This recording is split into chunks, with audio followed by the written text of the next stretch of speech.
2017 के पहले उत्तर प्रदेश को जिन लोगों ने 4-4 बार प्रदेश में शासन किया, एक लंबे समय तक सत्ता के सिंहासन पर विराजमान रहे, वो उत्तर प्रदेश को कहां लेके गए थे? पहचान का संकट खड़ा कर दिया था उत्तर प्रदेश वासियों के सामने। एक पहचान का संकट आया था। यहां का नौजवान बाहर नहीं जा सकता था, पहचान छुपाने के लिए मजबूर था।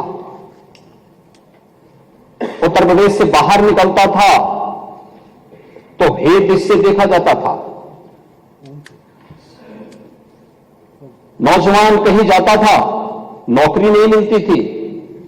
यहां तो अवसर थे नहीं, लेकिन अगर उत्तर प्रदेश से बाहर जा रहा है तो नौकरी नहीं मिलती थी। किराए पर कमरे की बात तो दूर, होटल और धर्मशालाओं में भी कमरे नहीं मिल पाते थे। ये उत्तर प्रदेश की स्थिति 2017 के पहले बना दी गई थी। महोदय, कौन जिम्मेदार है इस स्थिति के लिए? और आज उत्तर प्रदेश ने 22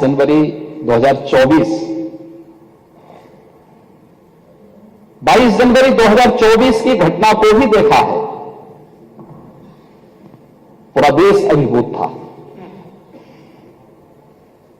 पूरी दुनिया के अंदर हर वह व्यक्ति जो सत्य का पक्षधर है, न्याय का पक्षधर है, वह अभिभूत था, गौरवान्वित था। हर सनातन धर्मावलंबी की आंखों में आंसू थे, हर्ष के, गौरव के, और अपनी कई पीढ़ियों को वह इस आयोजन में प्रत्यक्ष या अप्रत्यक्ष रूप से उसके साथ सहभागी बनकर के अपनी पीढ़ियों के प्रति कृतज्ञता ज्ञापित भी कर रहा था और तर्पण भी अर्पित कर रहा था।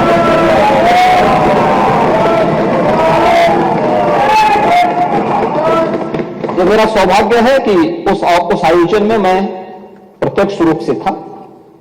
वहां के वातावरण को मैं समझ सकता था। 25 करोड़ की उत्तर प्रदेश की आबादी और 140 करोड़ का हमारा देश, कमोबेश हर प्रदेश का प्रतिनिधित्व था, नेतृत्व वर्ग था। आदरणीय प्रधानमंत्री जी की उपस्थिति थी, पूज्य संतों की, आचार्यों की और समाज के हर तबके की उपस्थिति वहां पर मौजूद थी। अद्भुत वातावरण था, ऊर्जा से भरपूर था।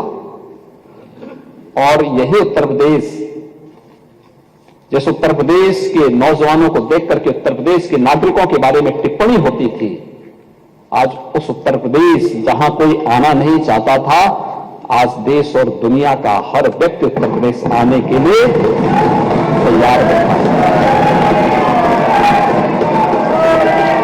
ये घटनाएं कैसे परिवर्तित करती हैं? और इसीलिए जब मैं इस सदन में मिला, पहले दिन जिस दिन दलीय नेताओं की बैठक थी, तो हर सदस्य के चेहरे पर एक आत्मसंतोष का भाव था। हो सकता है पार्टियों के अपने भेद हो सकते हैं, लेकिन मन में एक संतोष था कि जो हुआ है अयोध्या में अच्छा हुआ है।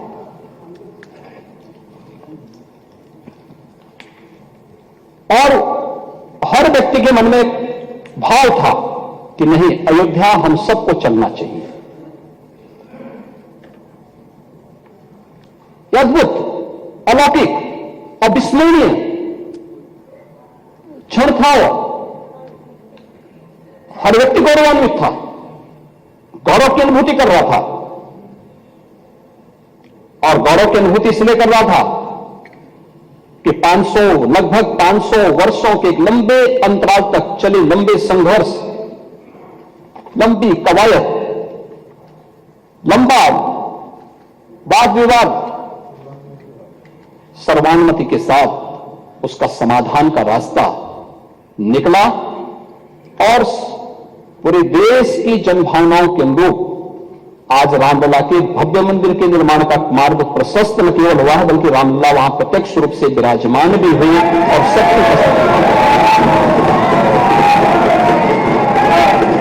दुनिया के अंदर पहली घटना थी जहां प्रभु को अपने स्वयं के अस्तित्व के लिए स्वयं प्रमाण जुटाने पड़े थे, स्वयं प्रमाण जुटाने पड़े थे। लेकिन राम की मर्यादा हमें धैर्य की प्रेरणा देती है, और उस धैर्य के साथ जो 500 वर्षों के लंबे अंतराल को सनातन हिंदू धर्मावलंबियों ने व्यतीत किया, ये वो धैर्य उस प्रसन्नता के रूप में, दीपोत्सव के रूप में, आतिशबाजी के रूप में 22 जनवरी को पूरे हिंदुस्तान के अंदर और दुनिया के अंदर जहां कहीं भी हम देख रहे थे, हर ओर से एक ही आवाज आ रही थी। यह अद्भुत क्षण था, और हमें प्रसन्नता इस बात की थी, हम अंतःकरण से प्रसन्नता इस बात की थी कि प्रभु तो विराजमान हुए हैं, उनके भव्य और दिव्य प्रतिमा की प्राण प्रतिष्ठा का कार्यक्रम संपन्न हुआ है, भारत के गौरव की प्राण प्रतिष्ठा का कार्यक्रम संपन्न हुआ है। लेकिन प्रसन्नता इस बात की भी थी कि हमने वचन निभाया और मंदिर वहीं बनाया।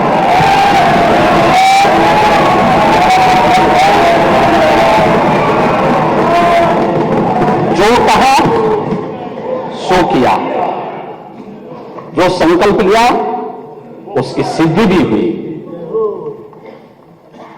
केवल बोलते नहीं हैं, करते भी हैं। और आज नव्य, भव्य और दिव्य अयोध्या को देख करके भी हर व्यक्ति अभिभूत है।